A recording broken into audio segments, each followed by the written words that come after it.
How's it going, everyone? I have another Dojin game for you here today. Don't exactly know the Japanese title, but we're going to be referring to this as Strike Witch's STG. It's basically a shoot-'em-up, space shooter, bullet hell game, whatever you want to call it, featuring characters from the Strike Witches series. First thing you need to know about this game is that it is actually free to download and play. And it's very, very good, so there'll be a link in the description. You can download it, check it out, play it, love it, etc. Anyways, you'll notice that the game looks rather nice. It has a nice, I guess that might be 32-bit style. I don't know exactly how many bits it is, but it looks like looks a lot like arcade games, actually, like 1942 and 1945 and all sorts of other games like that. Now, in comparison with those kind of games, there's actually a lot of interesting stuff going on with this game, some interesting mechanics that make it just a little bit different. Obviously, there's the abilities to select your characters, and each of them play a little bit differently. But in this, instead of selecting simply characters, you're actually going to be selecting squads. So you'll notice I have 3 people here. I'm actually controlling one of them, the other 2 sort of follow. And they have different shot patterns and different abilities. The main one that you want to watch for is all the characters have an ability that it triggers when they narrowly miss getting hit. So that little glowing circle around me, if a bullet hits that, it'll trigger essentially a special attack. And usually this sends off a more powerful attack, or it blocks the bullet, or something along those lines. And your teammates have similar ones. You'll notice that when one of the characters here gets hit, she'll actually destroy any of the bullets that are in my way. And this introduces a pretty interesting tactical element to the game, and also means that you're going to need a lot more strategy, but it makes the game a little bit more doable, whereas you can be a little bit creative with the way that you dodge the attacks. Now, definitely the highlight of the game would be the bosses. Like, just check this guy out, for instance. The patterns are pretty insane at times. Yeah, you have to dodge that. That said, this is, to an extent, as all these games are, sort of a memory game, you know, memorizing the patterns and such. Also, we get some nice little animated things, illustrations, yeah, every time you win a level. Featuring all the characters with, of course, severe lack of pants, as it is Strike Witches. Anyways, the level design and the bosses get pretty creative, especially this one. You have to fight off the cubes, which I believe were the Neoroi, or something along those lines in the anime. I have actually seen it, but it's been a while. And just the level design, the creativity is very, very good. And as I was saying before, the game gets very, very difficult, but it's always fair. You know, it is a little bit of a memory game. You know, you have to figure out the patterns, but the game never just throws completely unfair things at you, which might for some make the game pretty easy, I guess, if you're really a veteran to this type of thing. But for me, not being too great at this game, I haven't actually been able to beat it. I've gotten to what I believe is the final level, but that was it. I couldn't get any further, and I have tried multiple times. That said, it's a great experience, and you should definitely check it out. Again, you'll see here just very, very good level design. All the levels do feel unique. It's not just, oh, now we're flying with a blue background, now we're flying with a green background, that sort of thing.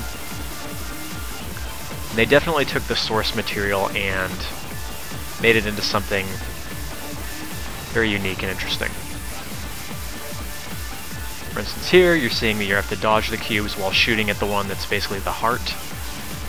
And this continues throughout the boss fight. All the boss fights go through multiple stages, and they get crazier and crazier as they go, as you can clearly see here.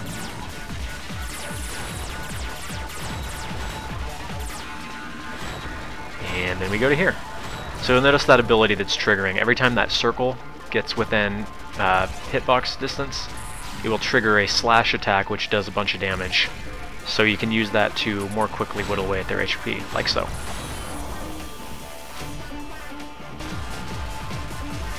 And things just continue to get crazier and crazier.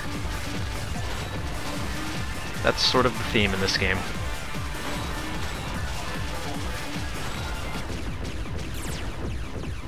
Now, another great thing about the game is the music. Just listen to this for a second.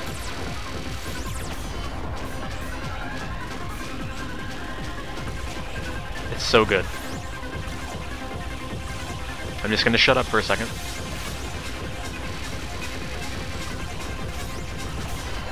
As you can see, it's a very good mixture of kind of a chiptune style and electronic style, and occasionally some metal coming into the mix. It's very, very good. And the music definitely fits the level design, fits the gameplay, and gets you sufficiently pumped. Especially this song right here.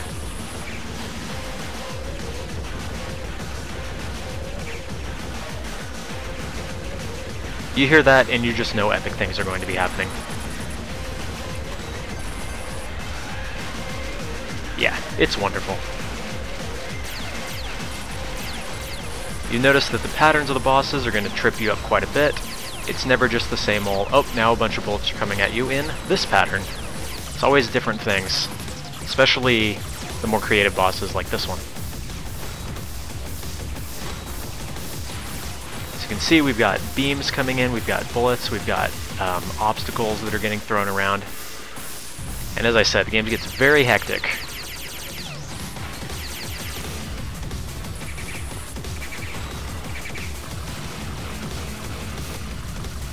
Every time you basically think, oh, this is an easy pattern, more and more stuff keeps coming at you.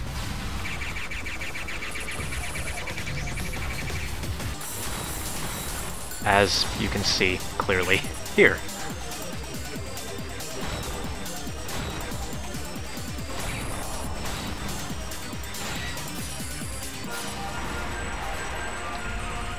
Yeah, it took me a few tries to get past this boss, let's just say that.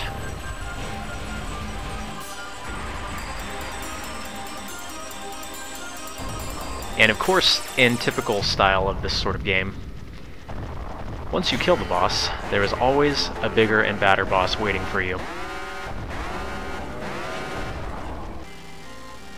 Now the game does roughly follow the storyline of the anime as I remember it. Or rather, I guess it was novels before it was anime, wasn't it?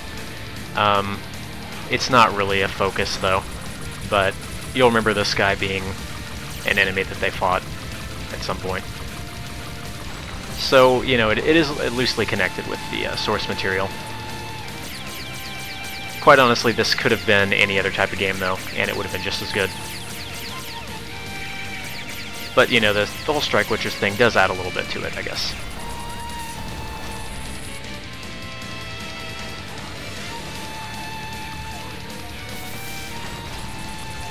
As you can see, we got more unique stuff. He shoots out these bombs that, when they explode, will last for a couple seconds. So you have to watch out for those. It's not just the typical, you know, different kinds of bullets. They all are very interesting designs, and projectiles keep you on your toes for sure. Again, here we've got missiles that explode horizontally when they're shot. And things are crazy.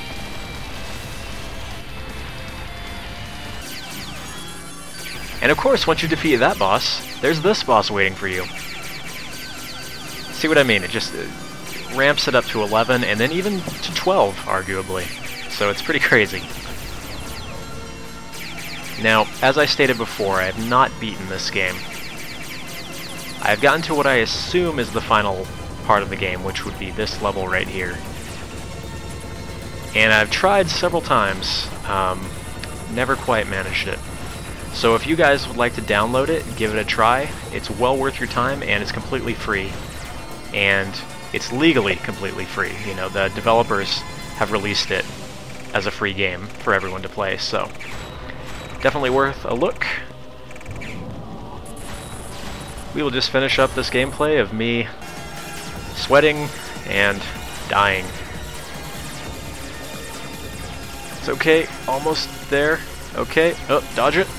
And that's it. You'll be seeing that a lot. Anyway, guys, I hope you enjoyed. I'm just going to put in my little crying face in the score ranking here. And I want to thank you guys for watching. Hopefully you enjoyed. Hopefully you check this game out for yourself because it's awesome. And I will see you next time. Later.